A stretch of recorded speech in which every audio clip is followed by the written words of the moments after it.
Hello friends, welcome back to my channel Stuti art and craft. और बहुत सारा thank you जो आपने मेरी वीडियो पर विज़िट किया। और अब आ गए हो तो वीडियो पूरी देख कर ही जाना और कमेंट्स में मुझे ज़रूर बताना कि आपको मेरी ड्राइंग कैसी लगी। अगर आपको मेरी ड्राइंग थोड़ी भी पसंद आए तो प्लीज़ मेरे वीडियो को लाइक करना।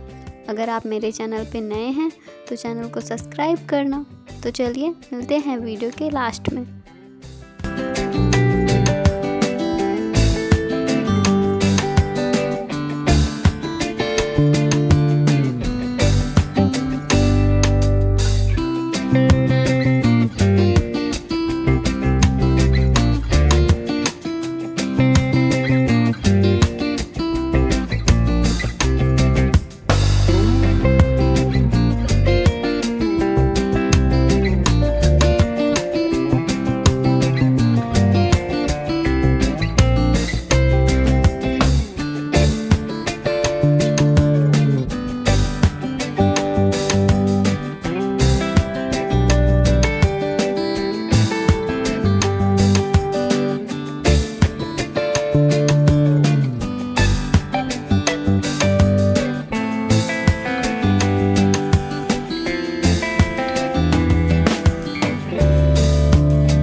आपको आज की ड्राइंग कैसी लगी? आई होप कि आपको ये ड्राइंग पसंद आई होगी और आप इस वीडियो को लाइक करेंगे।